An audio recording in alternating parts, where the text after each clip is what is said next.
Hello, viewers. You're most welcome to yet another episode of Soaring with Eagles. We are live on all our manifest platforms. I am glad today to have the Country Director of Action Against Hunger, Mrs. Rita Cabanyoro. You're most welcome to the show. Thank you. Thank you for having me. So, Mrs. Cabanyoro, can you start by telling us a bit about how you grew up? What kind of family did you grow up in? Manifest TV.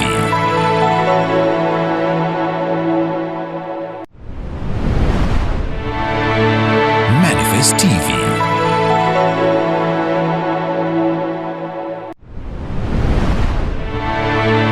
Manifest TV.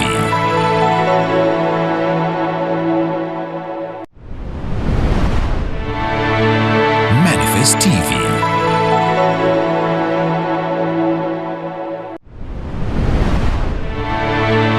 Manifest TV.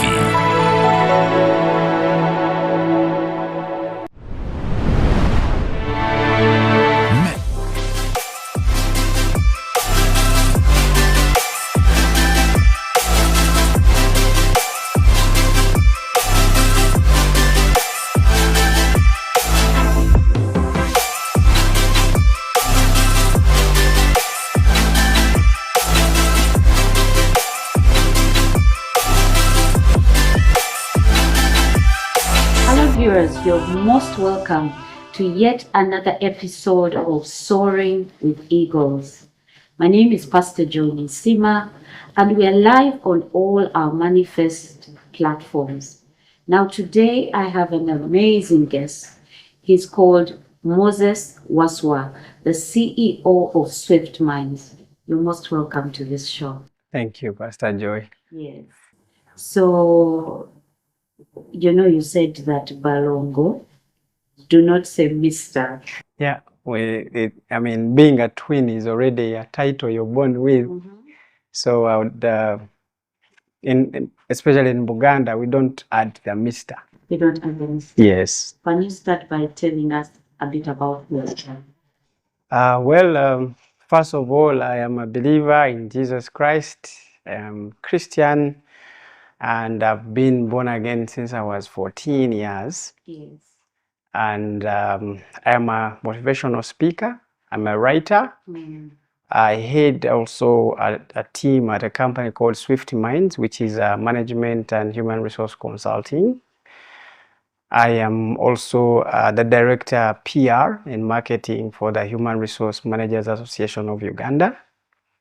And I'm a husband and a father to 4 wonderful boys. Wow. Yes. So, Waswa, can you start by telling us a bit about your family background? How did you grow up? What kind of family did you grow up in? Were they Christian? Just tell us a bit about. I grew up in a family of, I grew up partly. Or I could say I come from a family of about 15 children, and all from the same mother, same father. Oh, really? Yes, I am born of Sembabule. Yes. That place, I think some people call it Shembabule or something like that, but that's where I am born. And my family, in terms of Christianity, I think I remember we were, at some point, were Anglican at home. I know that my father would try as much as possible to take us to church. At some point, he used to serve in that Anglican church as well. And then there was some new faith which came there. It was called the New Apostolic. I remember my father joining, and then we joined the church. But after some time, we left the faith. As young, quite young then, so sometimes I may not really recollect most of those memories, but I remember we used to go to church. Yeah, so basically I come from a peasant family, quite humble background. My mom and dad are still there, Nalongo. I'm a twin, so the first set of 3 sets. 3 sets? Yeah, 3 sets with my, same mother, same father. And if there is any nice feeling. I think that feels good to be the first of the 3 sets of twins. And now you say that you came from a peasant family. Yeah.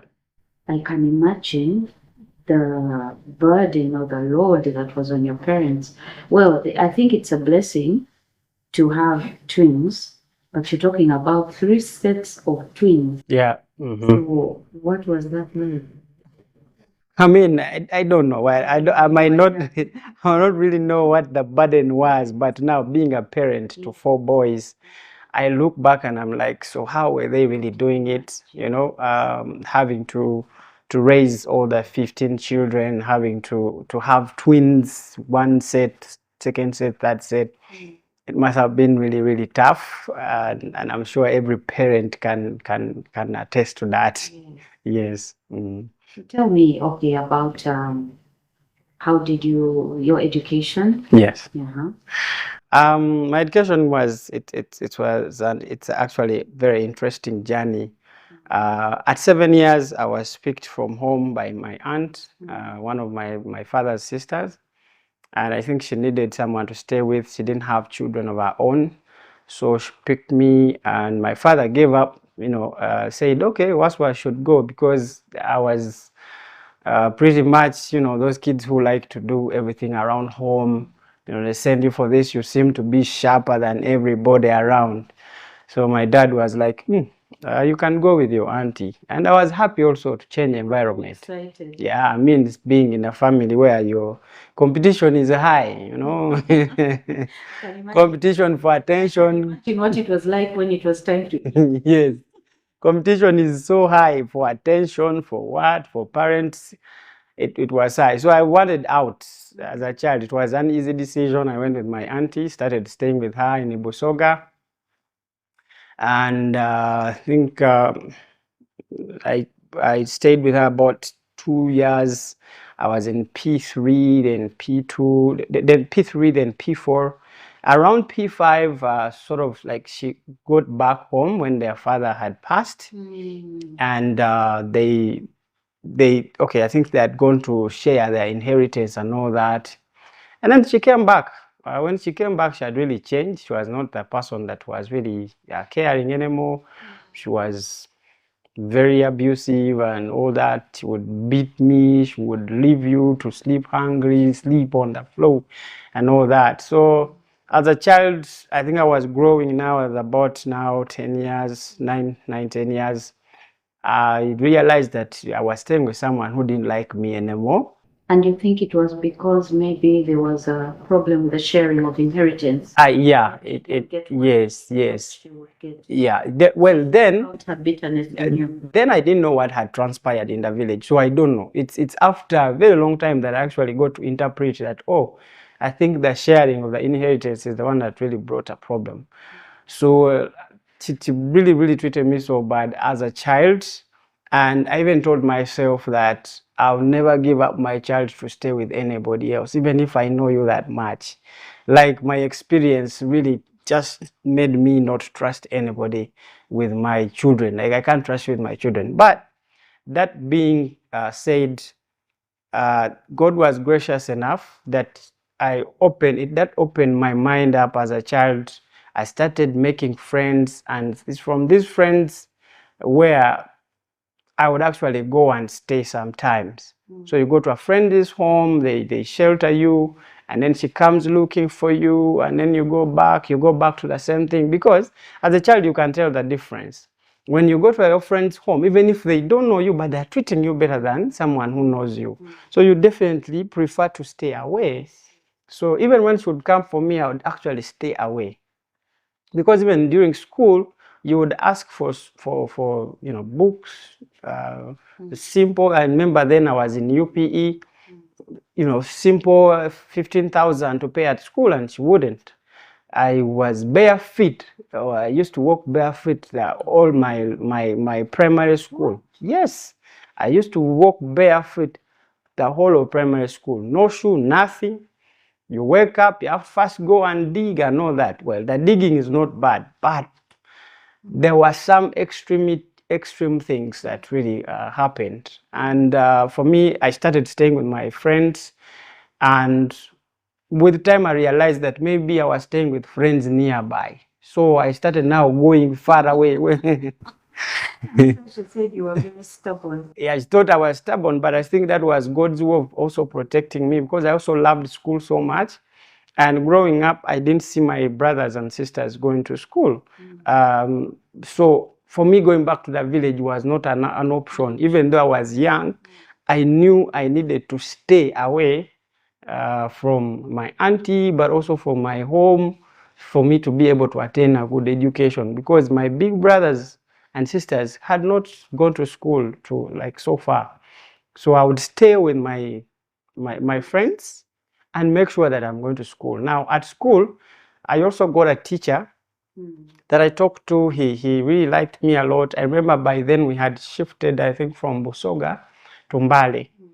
So there's a teacher that really liked me a lot, and so I told him my predicament, my story, and he managed to secure for me food for at school, lunchtime, and then also secured for me to waive for me the building fees and all that. So all I did, It was a UPE. yes, use UPE.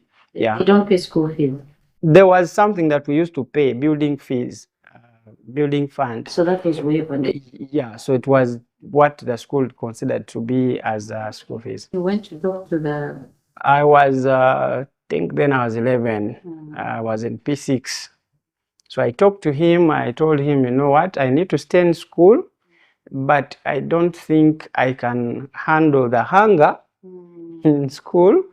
But also, I don't think I can handle the to pay, because my aunt is doing this and that. So he talked to the ed teacher, and they waived the fund, the building fund, and also made sure they provided me lunch. So I studied throughout, and then I finished my P7 in 2002. I finished my P7, still staying with friends, because my aunt used to look for me, but after a while she went to police. So she would say I'm the one who is bad-mannered, but when I would tell my story, the police would actually believe me. So the police told her, take the child back to the parents. She refused. So when she refused, I also refused to go back to her home. So that's how I started. I spent years in people's homes. So all this time your parents are not aware of how your auntie is treating you. So my parents were, I remember then there were no phones. So my parents were like, you know, Waswa is okay. It's okay. Because she never even told them anything when she went. She went the other time. She didn't tell them that I had any problem. She just told them everything is fine. So since there were no phones then, there was no way for them to know. So I was just there, you know, living with complete strangers. Where was this? In Mbale? That was in Mbale, yes, yeah. We started out in Busoga, then went to Mbale. Yeah, that's why right now I can speak most of the Eastern languages, because I went there early. Yeah. Okay. So now, of course, you get the bus. You get this waived off in primary. You get to P7. How did you perform? I mean, in P7, I was among the best in Mbale. I was among the best, and from there, I looked for a school for secondary, and my bargain was, because we used to stay on Tororo Road with a friend, some place called Mile 6. It's very far from town, so I had to walk from there to go to town. It's about 20-something kilometers. To walk to town to go and look for a school in a place called Namakwekwe. Down, it's very far. Now there you'll be on Kampala Road, Mbale Kampala Road. So I had to walk and, you know, just go door to door. You know how you do preach door to door? School to school? School to school. You know how we do preaching door to door? Yes, I had to go door to door with my results. I went door to door, school to school, asking for a place and telling them, look, I'm a needy student, but I'll be able to do anything as long as I've been in class. So when I would show them my results, they would see I really performed well. And there's this one school that took me in, and I promised that I would clean, you know, all, you know, classes, latrines and all that. And that's what it was. I mean, I was not afraid as long as I was in school. And I managed to do that in that school for the next 2 years, senior 1, senior 2. And I was walking about a minimum of 30 kilometers per day. Yeah. Remember, I also got my first shoes in senior 1. Yes, yes. Yeah. But I think I've forgotten that there was a time after my P7, I met, there was a group. I joined a certain church. And in that church, there was a ministry called Yesa Kwagala, Walokoka. You know, that ministry was quite popular. So yeah, I overheard them say that they were going to do ministry in the prisons in Zimbabwe. And I was like, wait a minute, Zimbabwe is where I'm born. I think this could be an opportunity for me to go home. So I talked to one of the ladies and she was like, where do you come from? Where are you? So, yeah. So I answered all the questions and she said, okay, we shall be going next week, get ready. That was in my P7 VAC. So we went.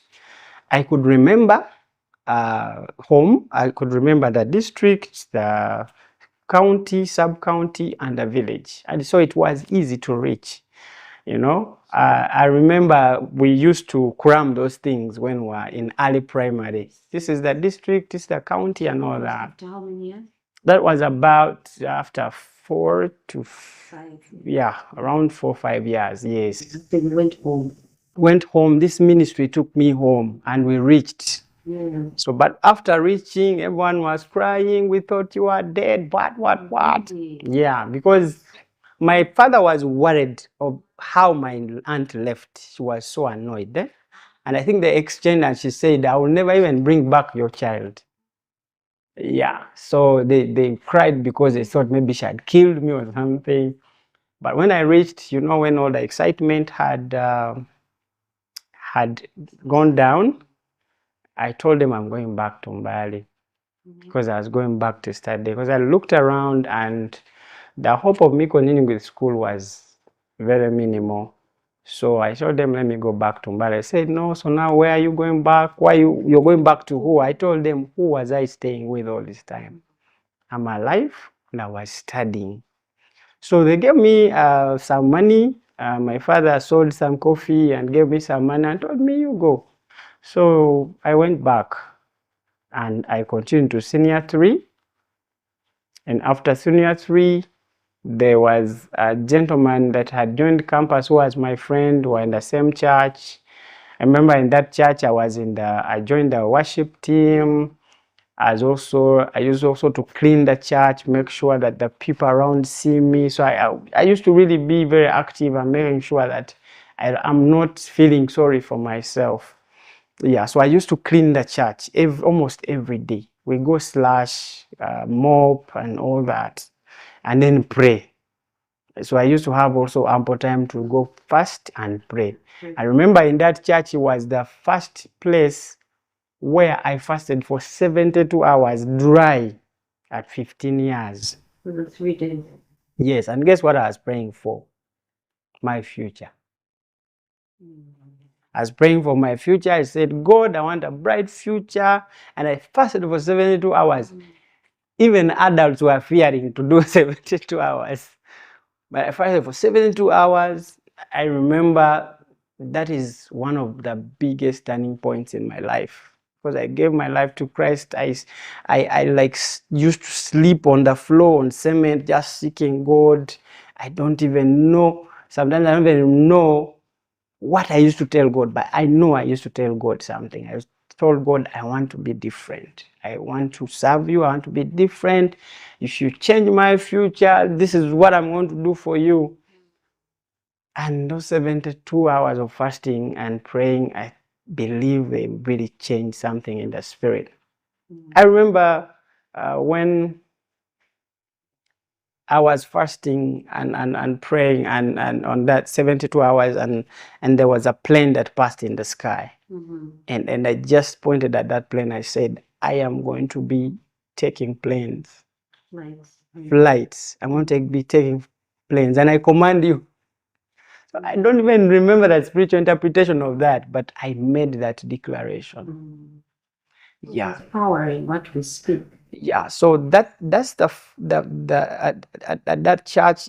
I also learned how to pray. I learned to mingle with intercessors and get to understand what prayer is. Yeah, so Now I still want to focus on your education journey. So of course after S3, what happens? so after senior 3, I moved to. I asked a friend who had joined campus at Makerere. So he used to come at church and then talk about his experience at campus. But I felt that I had outgrown where I was. I wanted to study from Kampala. In my mind, something was telling me you should be studying from Kampala.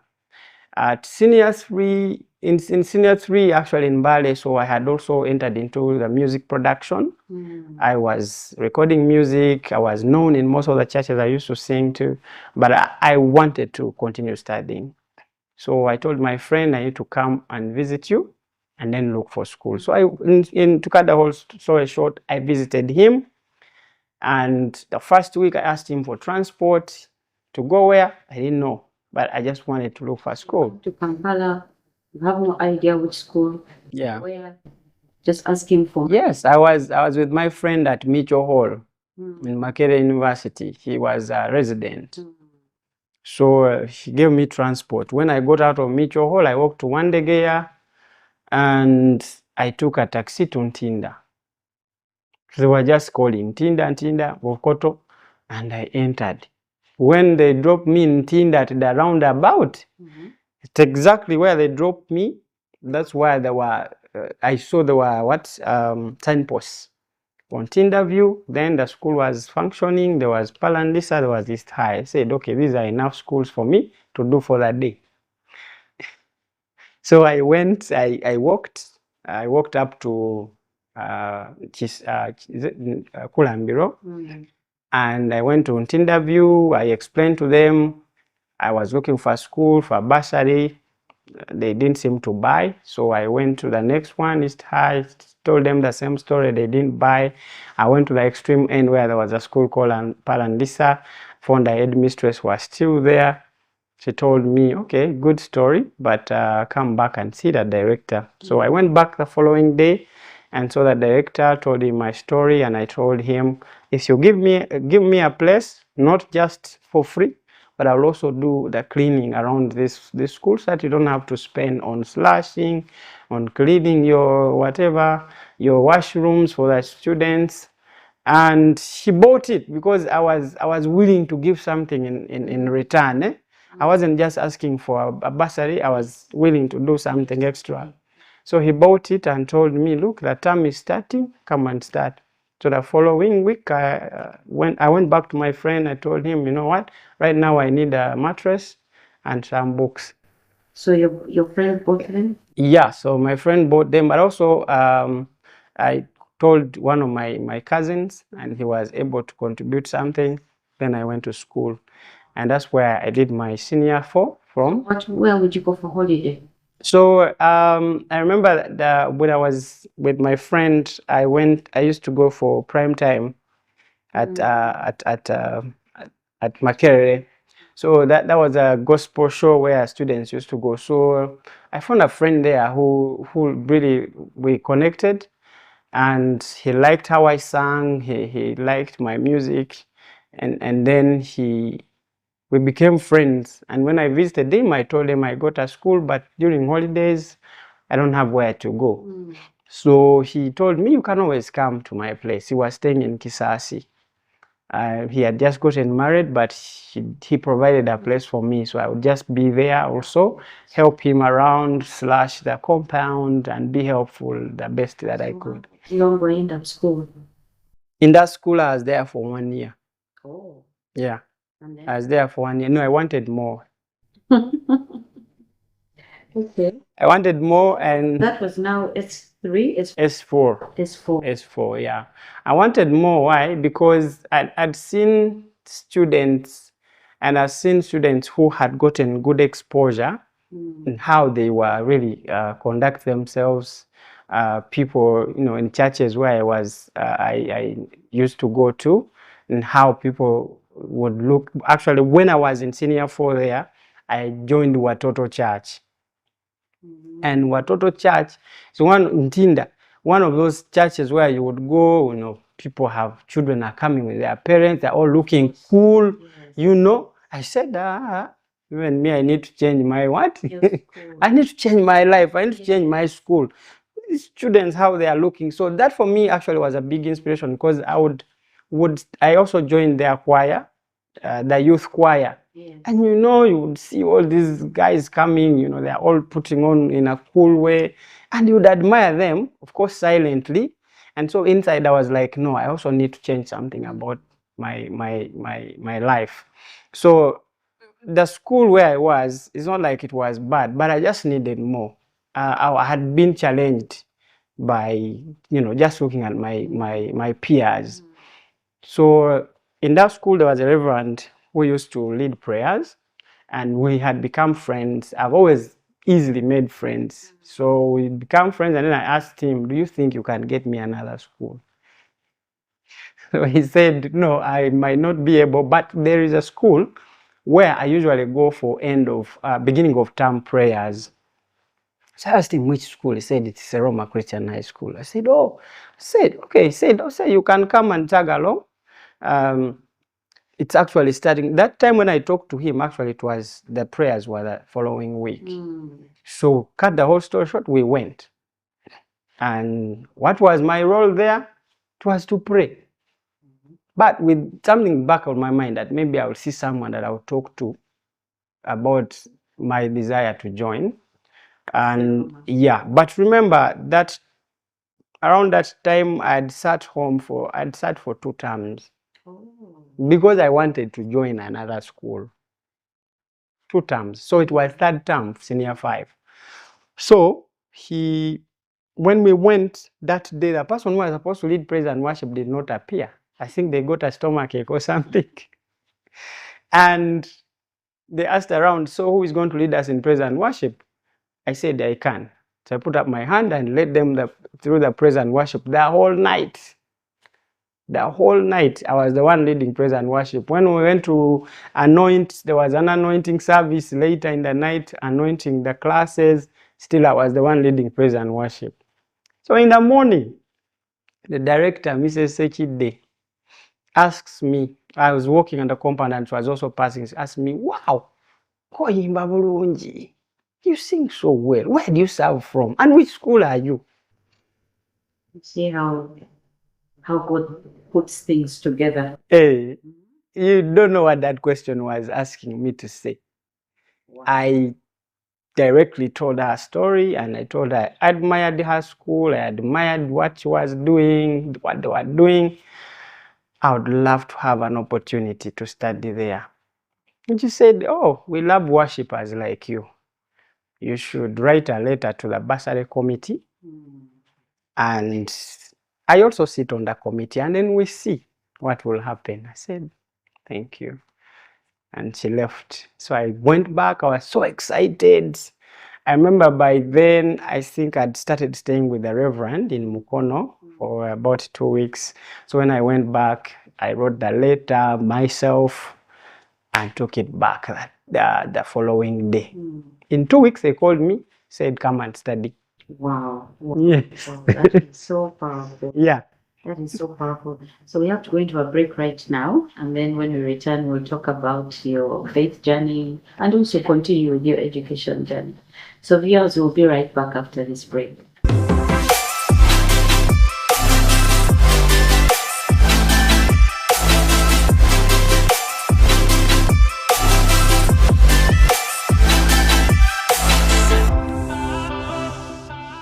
Must watch on Manifest TV. Is it possible to live a perfect life in Christ Jesus? And this is the answer. Yes, it is possible to be perfected, to live a perfect life in Christ Jesus.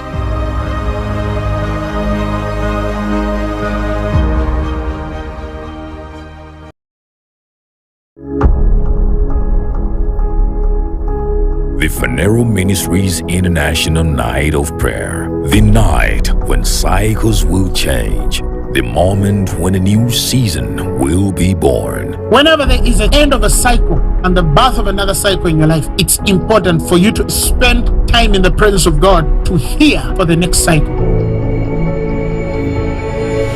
Get ready for supernatural speed financially, supernatural speed in your church growth, supernatural speed in your organization, supernatural speed in every aspect of your life.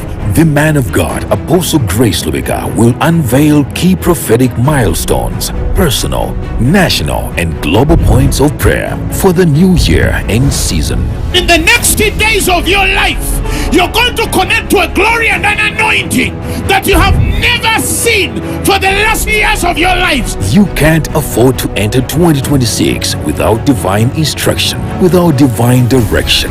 Invite everyone you can. None of your friends and family should miss out. God's power will be present to heal and deliver. So bring the sick, the lame, the blind, bring them all. 31st December 2025 at the Phaneroo Grounds in Nakuru. Gates open at 5 p.m. Phaneroo, make manifest.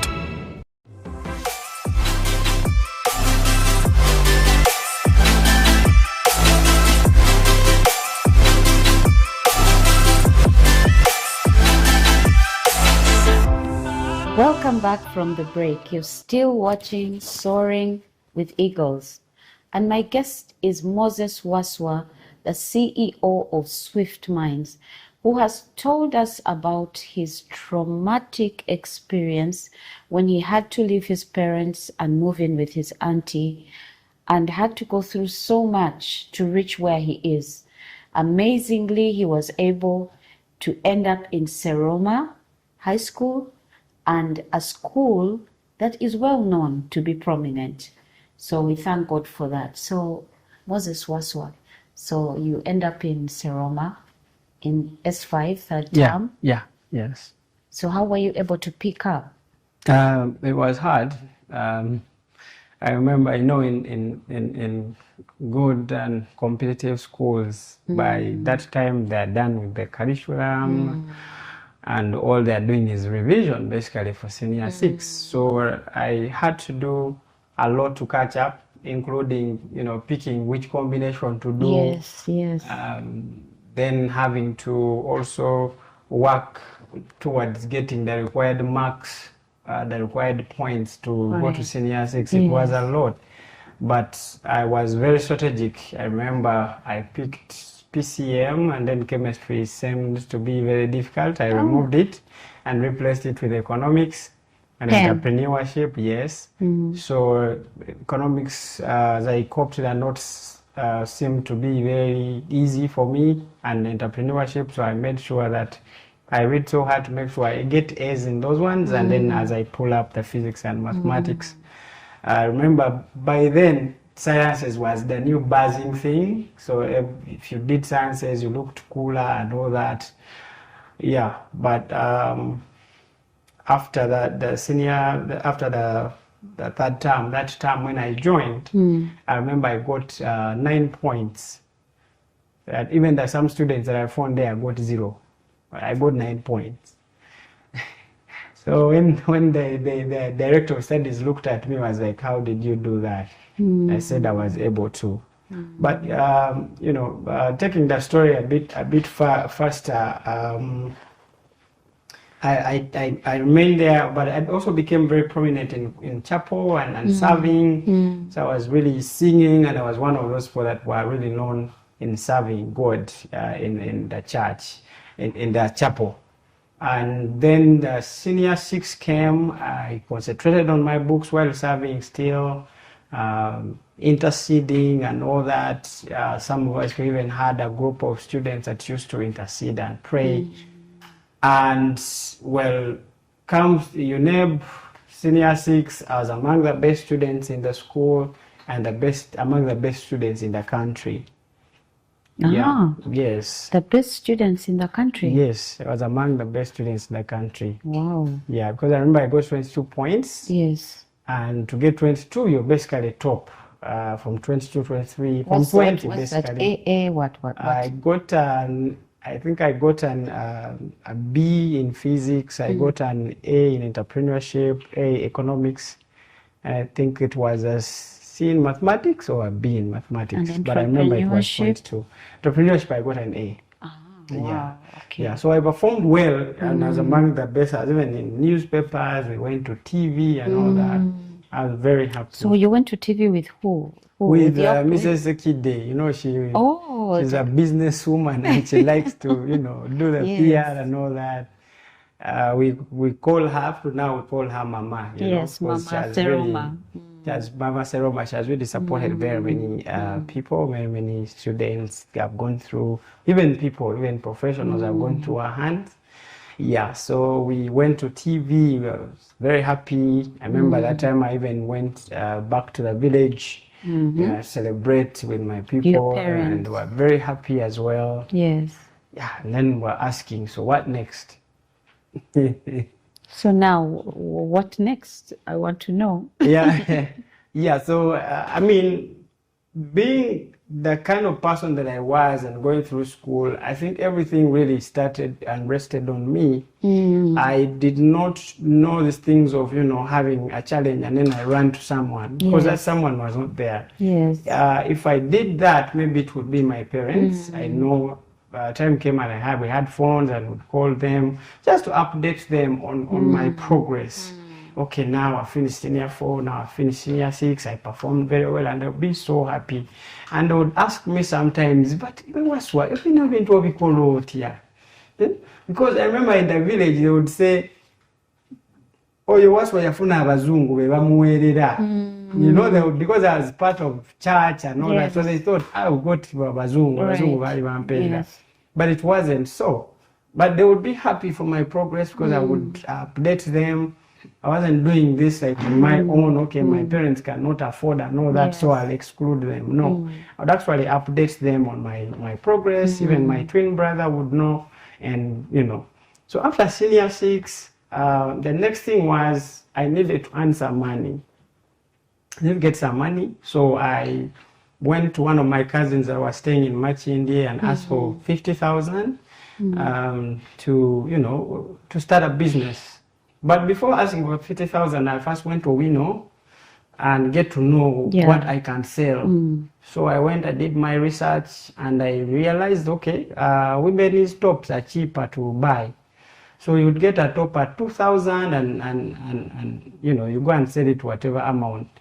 So I asked for 50,000 and half of that money went to buying a backpack to put on my clothes. Yes. So I went, I bought clothes. I remember I bought like 8 tops and put them behind my backpack, and I went on Kampala Road on the first taxi to wherever. And the first taxi was going to Kansanga, so that's how I started my business. Started going to ladies in shops, asking them, so can I show you? So I opened my bag. I wasn't doing the normal batembe of putting things on the hand. No, for you, I was putting it in my backpack. backpack. I asked if I should show you, if you want to buy. If you say yes, I open. If you don't find anything, and I remember the first time I got only 8 tops. And when I came back home, I remained with only 1 top. And tops which I bought about 2,000, 2,500, I was selling them at 6,000, 7, 8, even 10. So it showed me that the business would work. So the whole my vacation, I was working and my business grew. I started now buying the belts. Yes. And within a few months, the results came back for senior 6 and not the results. The government sponsorship list came back, and I looked in the newspapers because I was very anxiously waiting for it. I had performed so well, I had done so well, and I knew I was in government. So I looked through the first newspaper, I was not seeing my name. I looked through another newspaper, not seeing my name. The following week, one of the best students could not find their name. Yes, it was so painful. I even cried because I expected that I would find my name in the first newspaper, the first list. The following week, I still bought newspapers. I checked, it was not there. I cried. I told some of my friends, I told my parents, now what am I going to do? Then I went to Makerere. Someone directed me to the academics. Yeah, I think, academic registrar. is it academic register? No, the admissions office. So I went there. I asked them, so how did I not get? Yes. Well, I don't think I really had the right help to navigate their offices because I found them very busy. They didn't really pay much attention to me. Some of them said, maybe you put in a course which had high cutoff points. And I told them, no. The courses which I put there, we first saw what the cutoff points were. And right now I see my results. I made the cutoffs. So to cut the whole story short, I lost the government sponsorship. I did not appear anywhere. And so I applied for diploma in Chambogo because I knew since I was working, I was running my business, I would pay for myself. A diploma at Chambogo then was about 450,000 tuition. So I could afford. That's what I applied for. And then in a few months we started studying. But something kept telling me, you're not supposed to be in here. That's not your level, yeah. Yes, you're not supposed to be in here. You're supposed to be somewhere. Something kept telling me. And I would go to that diploma class very tired after walking like all over, the city. You're doing your business. Yes, delivering Selling. clothes, selling shoes tops. and all that. Oh, you went into shoes also. Yes, I went into shoes. I went into bells. Now I would send bells to Kalangala and Jinja and many other places. So the business had grown.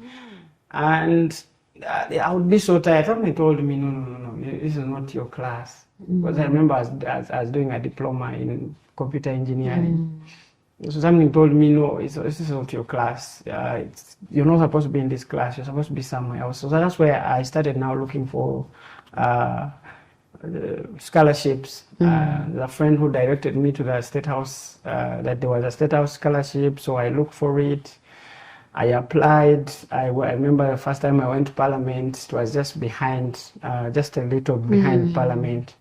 I didn't even know who I was talking to, but I remember then, Honorable Maria Chambade was the private secretary to the president. So her assistant is the one I phoned, and she told me, oh, these are very impressive results. How come you didn't get government? So she told me she would work on me. And within 2 weeks, she called me back. They called me back and told me they had given me the State House scholarship. So now to which university? The same, because the State House then, I don't know how it operates now, the State House scholarship then would pay for the course you applied for. Oh. So they were going to pay for the diploma which I had applied for. Oh. That's where now the pain even increased. I said, now I've gotten the State House scholarship and they can't even pay for me for a degree or for a better program. So I felt bad. And of course the bias around diplomas then was bad. It would think that diplomas are for failures, which I don't think so. Which is not true. It's not true. Yes. But then the bias around diplomas was so bad that when you sit in a diploma class, you feel like I've failed. You get? So because of that, I really wanted to do A degree. a degree. And State House here came, it was paying for a diploma which I'd applied for. So I still had to look for more scholarships. I had to go to, someone directed me to Ministry of Education, where I went and found the scholarship to UK was already given, Turkey, they were done, there was only one scholarship left. I'm surprised that Ministry of Education has this scholarship. Yes, they do. They do. It's just, most times the difference between our failure and success is information. It's just information. The difference between what you would have done today and what you will do tomorrow is information. So if you don't have information, their scholarships are there. And even the scholarship which I went for, which was given to me, the Algerian scholarship, is still there. So I found when the Algerian scholarship was still open, I applied. Algerian. Yes. Algerian. Yes, and then waited for some time. I remember I'd also even given up, but around July, the results came back. They told us come and start preparing. Now the beauty is I was already prepared. Remember in the Bible about the virgins that were waiting for the groom. I already had my oil in the lamp. Why? I had money. I had money to process my air tickets. Did you have a passport? I didn't have a passport, but I also had money to go and process the passport. I remember going to Ministry of Internal Affairs. Then the system was not as straight as now. But I remember telling the lady that there's a lady I met there and I said, this is an emergency passport. Please help me. I remember asking her, do you have children? She said, yes. Are they in school? They said, yes. I said, now, for me, this is a once in a lifetime opportunity. I have a scholarship and I must go in a very few days. So within 3 days, she got my passport ready and called me. She didn't ask for a single shilling and told me, your passport is here. So I got my passport. And you left for Algeria? Yes, prepared, paid for my air tickets, got the visa, and then we left. How long were you in Algeria? I was in Algeria for 6 years. First year was to do the French language. They speak French there? Yes, they speak French. Even right now, I'm fluent in French. So I did my degree for 3 years, and then I did master's for 2 years. Of course, while doing some work here and there, but oh, you did a master's, a degree? Yeah. Wow. Yeah, there was an opportunity for me to do a master's. What was it in? Master's in what? In strategic management. Okay. And then I asked myself, if there's an opportunity here, why? I remember I also had other opportunities to go to Europe, but for some reason I wanted to come back. After the master's, I wanted to come back. So I came back after doing my master's, and I embarked on now starting to grow myself. Yes, yes, let's get into that. Yes. Yes, let's talk about your career. So coming back, I'd done a degree in audits. My entire focus on doing engineering degrees changed when I went to Algeria. So, but I also had discovered that I was pressing myself so much into being an engineer, and yet I'm a very outspoken person that could thrive in the soft courses in PR and marketing. And so for me, that's why I did a degree in audit, because that's what I could get from there. Business administration audit, then a degree in strategic management, basically to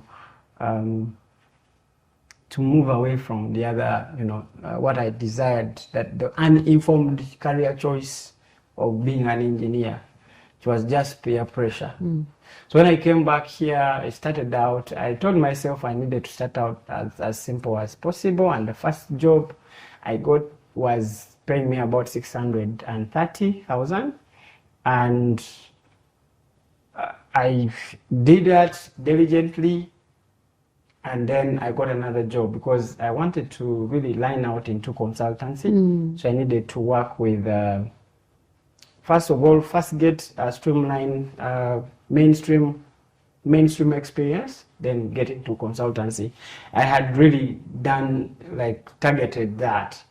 And see, also Pastor Joy, the reason why most times people do not advance in their careers, something I discovered, is people do not streamline early. You don't set those goals and targets early.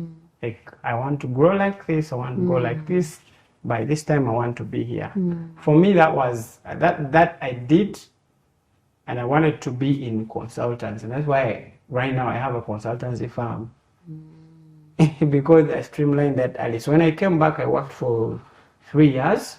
That one I told myself I was going to work for 3 years.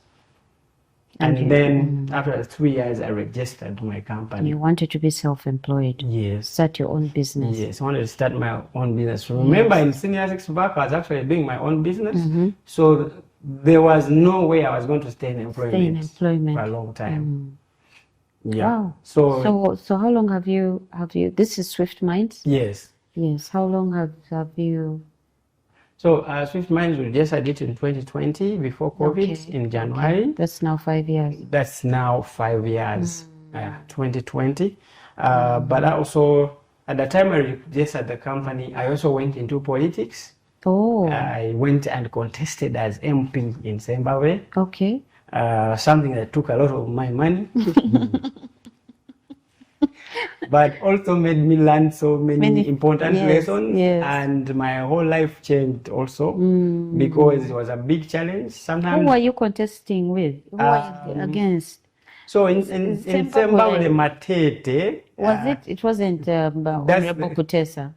No, it wasn't. No. There was a new constituency which was created. Okay. So the Matete constituency. I think those of you who know, maybe who went to for burial there for apostles. Yes. That's Matete. That's the place. Yes, apostles' dad. Yes, apostles' so that's dad. the constituency. Yes. Okay. Those of you went there. That's the constituency. That's where I come. Actually, we are not so far away from where Apostle Grace yes, we're not so far away. Yeah. So that's the constituency. So I said, since it's new, I mean, everyone is coming. They're new. They're not known. But also, it's something I'd planned to do because I grew up seeing a lot of poverty in that place. And I said, now, since I have studied, I need to go and represent my people. So I went, I contested, spent a lot of money, young man's money. I can imagine. With a young family. I just got married with the firstborn and all that.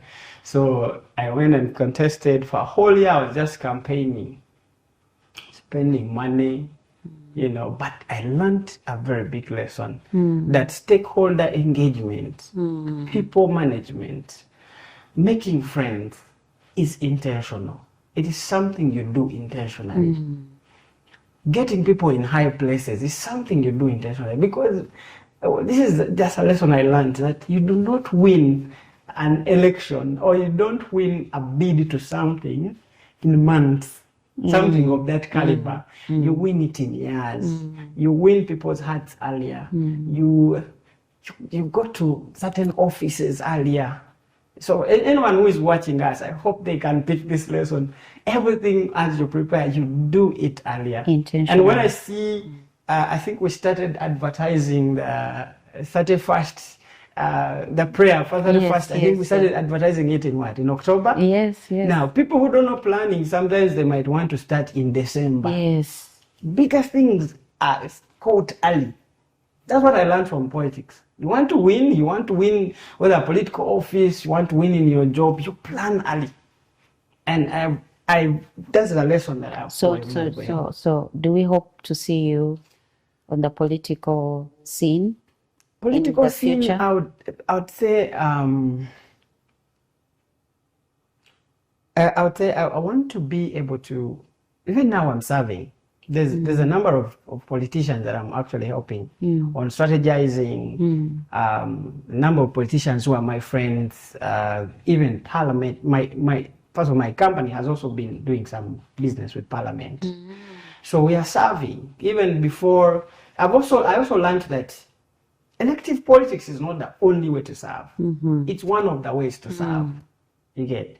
So as I serve and supporting different people and supporting my country and also serving in different areas, capacities, maybe as I age towards 50, I could go to Parliament, not for money, not for anything, but particularly service.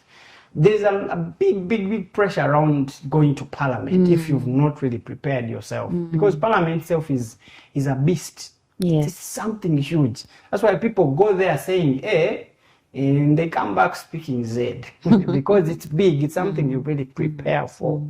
And no offense to those who are already running for office, it's a really good thing. I learned my lessons, and hopefully we'll bounce back when the time is right. Yeah. So Swift Minds gets born. We start business. We started as simple. Our first contract was worth 150,000 with an NGO, a youth NGO, to go and speak to them and train them about career. And they wanted to send me mobile money. Nowhere signed. I told them, no, this is a company. Write a contract. We need to sign it. We still have that contract of 150,000 shillings. So where are you now? If you would like to disclose it, well, right now we have worked with quite a number of organizations. Just last week we were working with Stanbic Bank. We have worked with Government of Uganda, Parliament, Uganda Investment Authority, URA, in NGOs. We have worked with UN. We've worked with big NGOs, Action Against Hunger. We are working. Now, it doesn't matter how big the contract is. We have worked with you. Have we? Yes. If it's 3 million, it's 10, it's 20, it doesn't matter. All we need is the building, the portfolio, and the profile. Yeah. So Moses, also that is a this has been a very inspiring story. God has really brought you from nowhere. You know, you've really been able to go up the ranks, and it has taken a lot to do with you as an individual. You have done a lot to, I don't know what it is, whether it was your relationship with God, but I believe it was that, because you got to know him when you were quite young. Yeah. Yeah, that has helped you go through all these different steps in your life. Now we've come to the end of the show, but before we close, I'd like you to look into the camera and give your parting shots. Yeah. Parting shots. So, nothing happens by mistake. Everything is ordained by God, and whatever you go through, God intends it sometimes or most times for you to go through. It's just you looking at what perspective you want to take. I grew up not with my parents. In fact, most people think I am a cool kid just because I choose to look like a cool kid. And yes, I am a cool kid of Jesus Christ. I joined also the ministry, Phaneroo, and I serve at Workers Manifest. And one of my biggest passion is to really help people grow their careers and businesses. And that I have done it this year. And I'm so proud for the people that have had one-on-ones, group coaching, and that is what I do. Before I go, I know that God has work that he's doing in you. Do not go to places expecting people to do for you things. Go to places expecting to do things for people. And that is going to change a lot in your life, in your family, in your career. Thank you so much, Waswa. So viewers, I'd like to thank you so much for tuning in. And until next time, may the Lord bless you, expand your territories and borders, lay his hand upon you, and keep you far away from evil. Bye-bye.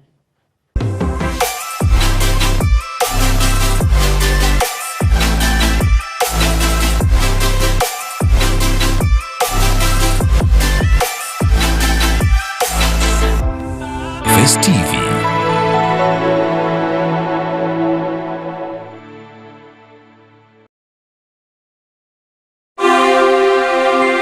Manifest TV, Christ revealed.